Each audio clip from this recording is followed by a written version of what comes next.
Good afternoon and welcome to the Poker Pros tutorial on bankroll management and tilting at the final table. Joining me here today we have Clinton Norse, a final table specialist at the Royal Swazi Rumble and various other tournaments around South Africa. He's come first at one, come second in another, bubbled in a couple of tournaments around South Africa. We have Thomas Pays, founder of Poker Pros, came sixth in the Silver Star Challenge. He's here to give us some more information on tilting and bankroll management. And we have Ian Bands, his theoretical knowledge as a moderator of Poker Pros is probably unsurpassed in the poker world. Okay, bankroll management is important because you don't want to ever risk ruining your account. You basically need at least 30 buy-ins if you're going to play a full ring game. I'd go into 50 buy-ins. Now buy-in is basically 100 big blinds. So if you're playing in a 50 cent R1 game, you're looking at a bankroll of at least 3,000 Rand to play it. If you're going to play in a tournament, you're looking at never risking more than 5% of your bankroll in any single tournament. You know, your poker account is something that you want to grow. It's not something you want to actually keep having to top up. I mean, it's different if you're going to put 100 Rand in now and just play it, but if you're going to get serious about it, you have to look at making it pay for itself in the long run. You can't play with scared money. When you're going to start a poker account, you have to play with something that you're prepared to lose, because it's a learning curve, and it's going to cost you money like any school fees anywhere else. So start with money you can afford to use as entertainment. Go in, take it, and play from there. Learn from the people that you can, and play responsibly. Just go forward and play good, intelligent, structured, aggressive poker. Tilting is the process, or the mental process, where your emotions overcome logic in a situation and you don't make the best decisions based on logical choices. Instead, you make the decisions based on emotion and your reaction to how certain circumstances played out. So you start playing worse poker, you start playing non-logical poker, you start playing emotional poker, and this leads to bad decision making, which ultimately leads you to lose more money. So that is, in a nutshell, tilting. Let's say your pocket aces were cracked by 10-3 suited. The player thinks he should have played it suited. You get rivered really, really badly.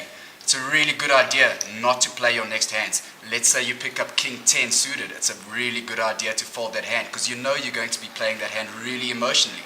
So fold a couple of hands, let a few rotations go by, and then start playing again. Get yourself in. King 10 is like the worst hand ever. Yeah, that's what I'm saying. 7-2 is 169. It's a King 10 is like some people, 121. You know, it's pretty. People see it and they're like, oh, King 10 suited, I want to play that. Say, if you're in the final table, get a bad beat, maybe step out for 2 or 5 hand. If you do not, if you are not actually in the big blind or small blind, even if you are dealer button, maybe step out for 2 or 3 hand just to see, and if you can cool down everything. That's the most important. I understand that I'm going to play so many more pots. So if I have to fold aces, I know it happens, eh? You actually can fold aces. So if you fold aces, you go back to the next pot and you play it again. If something really gets you, I mean, if you're in a main live tournament and you have a bad beat, it's happened, it happens to everyone. Take a step away from the table. Chat to someone. Find someone that's sitting on the railbirds. You're always going to have some friendly face. Chat to them. It gives you a timeout, gives you a chance to regroup, and you can come to the table fresh and start playing poker logically. Until you've lost all your chips, you're still in the game.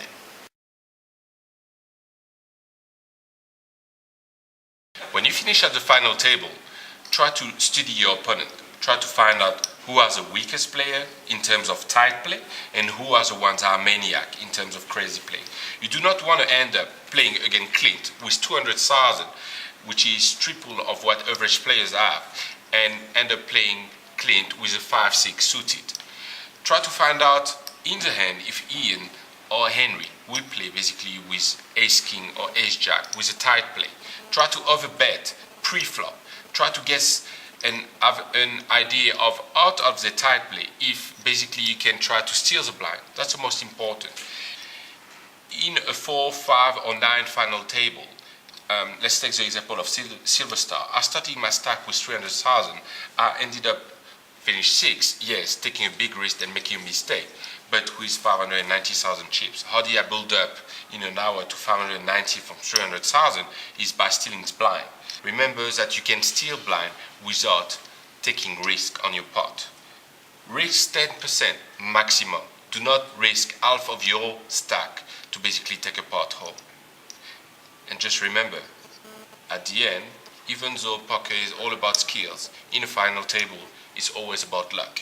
The more poker you play, the more that luck is diminished when you apply yourself to the skill and dedication of reading up on poker.